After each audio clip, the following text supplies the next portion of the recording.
On a dusty morning, a mother stood trembling as elders demanded a choice no heart should face. Her child clutched her wrapper while drums echoed warning and tradition sharpened its invisible knife. Whispers spread like smoke, and every eye waited to see which bond would be broken. That day, poverty, love, and ancient law collided under the harsh Nigerian sun. Listener, draw closer, and if these tales feed your spirit, remember to follow and subscribe so the fire keeps burning. Ngozi was a thin, hard-working woman in her early 30s with tired eyes and cracked palms shaped by poverty and prayers. She sold roasted corn by the roadside, speaking softly, yet carrying stubborn strength that refused to die.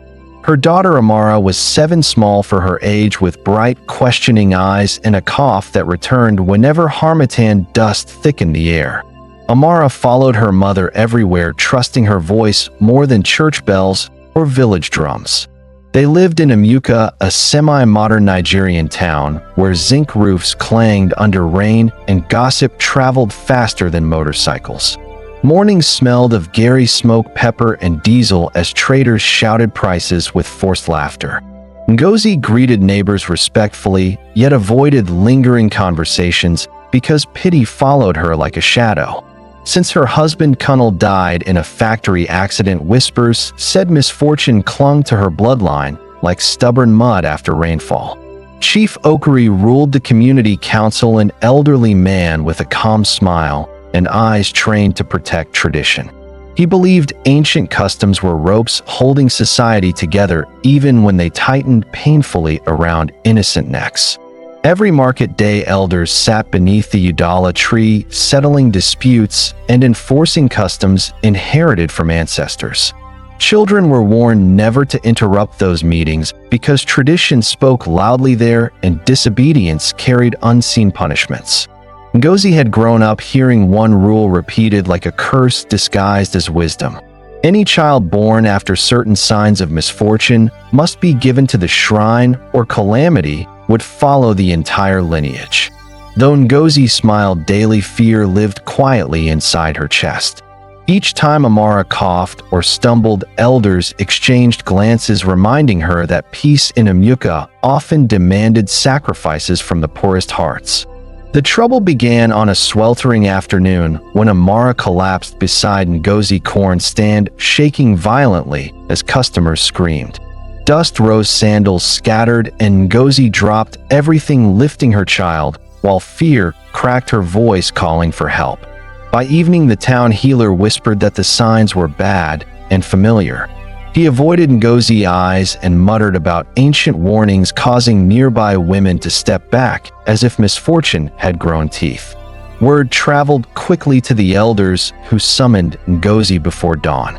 Drums sounded slowly, and each beat felt like a countdown as she walked barefoot to the Udala tree, holding Amara tightly against her chest.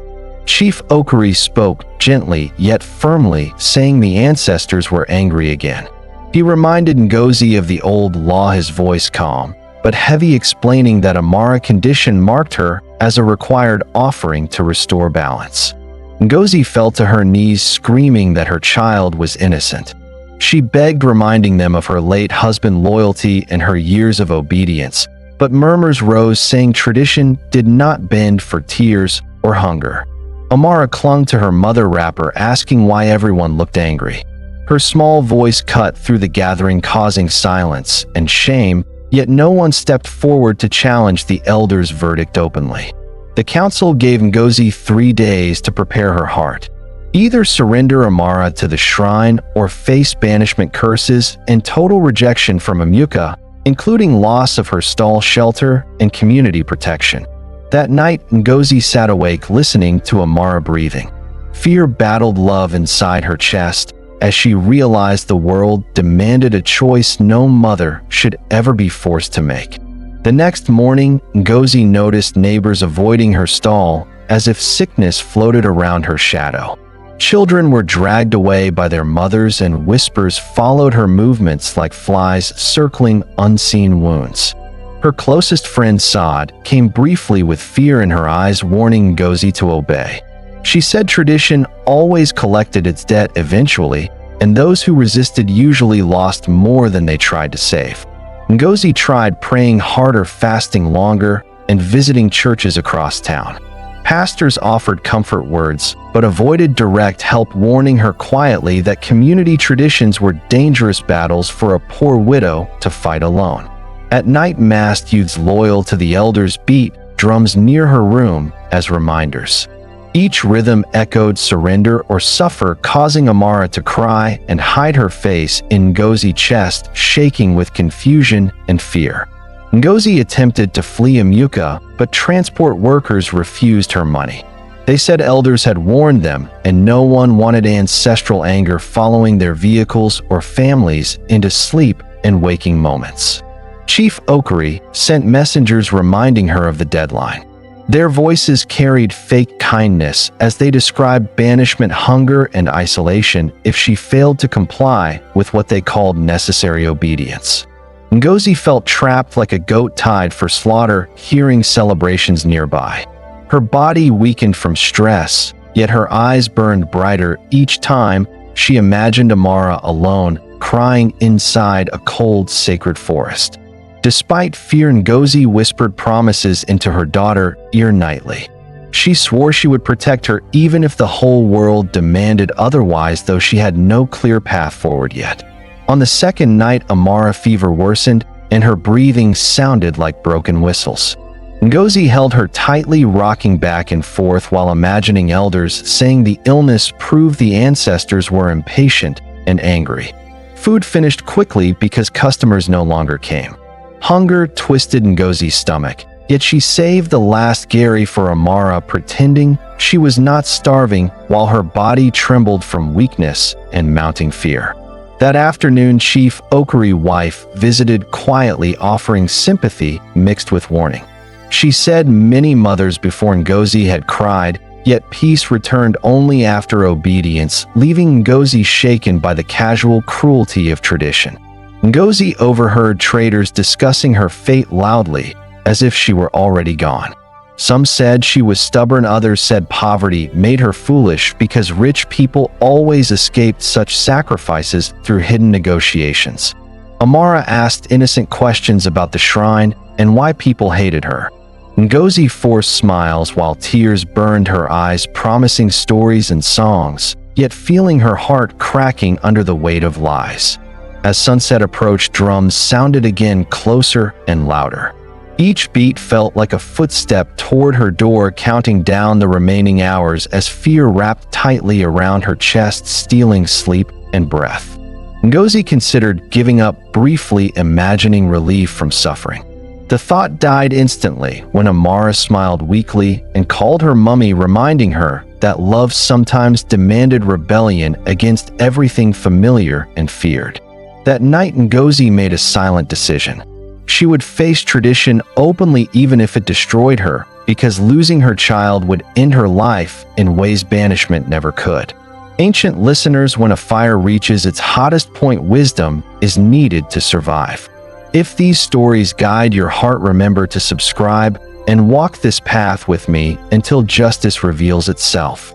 Dawn arrived heavy and gray as Ngozi sat beside Amara, listening to shallow breaths and distant drums. Her arms ached from holding hope together, while fear whispered that time had nearly finished.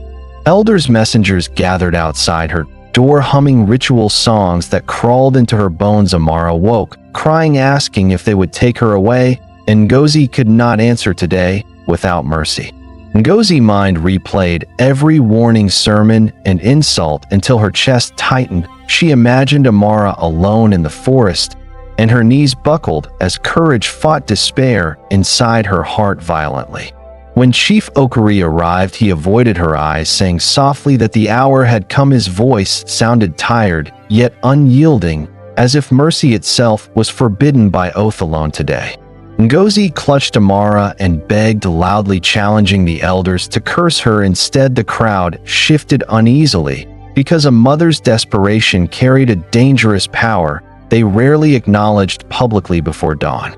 Amara reached up, touching her mother's face, asking why everyone hated them. The question pierced deeper than threats, and Ngozi felt something break and hardened at once inside her soul forever. Rain began suddenly soaking the gathering and smearing chalk symbols on the ground. Some elders murmured unease, while others insisted the ancestors were speaking through the storm with anger and warning. As they waited for her final answer, Ngozi felt calm descend strangely. She realized fear could no longer rule her choice, because love had already decided everything beyond tradition and death. As rain softened voices, an old woman named Mama Ifeanyi pushed through the crowd leaning on a stick. Her eyes burned with memory as she shouted that the elders were lying about the tradition truth. She revealed that years ago the shrine sacrifices ended secretly. Wealthy families paid to replace children with animals, while poor widows were forced to obey, creating fear to protect power and control. Gasps rippled through the crowd as Mama Ifeanyi named names and dates. She said Amara's sickness came from untreated chest infection, not ancestral anger, and she swore by her dead husband Bones. Ngozi felt shock mixed with rage as understanding dawned. The elders' faces tightened, and Chief Okiri stepped back, realizing the ground beneath tradition was cracking loudly before everyone watching closely. Mama Ifeanyi pointed at Chief Okiri, accusing him of guarding lies. She said tradition was twisted to feed authority, not spirits, and ancestors wept when children were offered for human pride. Amara suddenly coughed hard, then steadied, breathing better under the cool rain. The crowd murmured, seeing life return where death had been promised, shaking belief deeper than any sermon could. Ngozi stood slowly, lifting her head and voice strong. She declared she would not give her child to lies anymore, even if death followed, because truth had finally spoken aloud. Silence fell heavy and dangerous. In that stillness, everyone sensed the balance had shifted, and what happened next would either free Amuka or drown it forever in exposed shame. Chief Okiri tried to shout over the murmuring crowd, ordering silence and respect. His voice cracked as villagers questioned him openly for the first time, asking why only the poor ever lost children. Youth stepped forward, blocking the shrine path, refusing to move. They demanded answers as rain soaked everyone equally, stripping titles and fear, while anger sharpened words into weapons against hidden injustice. Ngozi held Amara high, showing her living, breathing child. She shouted that sickness needed medicine, not sacrifice, and dared the elders to curse her publicly if their ancestors truly demanded innocent blood. Mama Ifeanyi struck the ground, declaring the shrine empty and powerless. She revealed that years ago its sacred items were sold secretly during famine, causing a wave of shocked cries and disbelief. Chief Okiri's wife began to weep publicly, admitting animals replaced children for elites. Her confession shattered the last wall as elders argued among themselves, accusing betrayal and greed, while authority collapsed loudly. The crowd turned hostile, demanding accountability. Some elders fled while others knelt, begging forgiveness as tradition lost its mask and showed the human hands manipulating fear behind sacred words. Chief Okiri fell to his knees, unable to speak. His silence confirmed guilt more loudly than any confession, and the people finally understood how obedience had been weaponized against the weakest hearts. As rain stopped, sunlight broke through clouds, illuminating Ngozi and Amara. The confrontation ended not with violence, but with truth standing naked, powerful, and irreversible before Amuka's eyes. By evening, the council was dissolved publicly, and elders accused of corruption were removed. The shrine was sealed, and a community meeting announced new leadership chosen by open voice, not inherited fear. Chief Okiri was stripped of title and ordered to return wealth gained through false rituals. He bowed in shame, accepting exile from Amuka, carrying the same rejection once threatened against a widow. Ngozi and Amara were taken to the clinic, where a doctor confirmed infection and began treatment. Medicine replaced chance, and within days Amara's laughter returned stronger than any ritual promise. Villagers visited Ngozi, bringing food, apologies, and tears. Many confessed fear had silenced them for years, and watching her stand broke chains they never believed could be shattered publicly. Saad returned, hugging Ngozi tightly, admitting regret. She said courage looked dangerous until someone survived it, and her words carried the weight of collective guilt, seeking forgiveness and renewal. Mama Ifeanyi was honored as truth keeper and advisor. Children gathered around her nightly as she taught that tradition must serve life, not destroy it under false sacred authority. Ngozi's stall reopened and customers returned, proudly supporting her. Her strength became a symbol reminding Emeka that poverty should never decide whose child deserves protection or sacrifice. Peace settled slowly but deeply. Justice arrived not through violence, but through exposed lies, courage, and a mother's refusal to surrender love to fear. Months later, Emeka felt lighter as fear loosened its grip.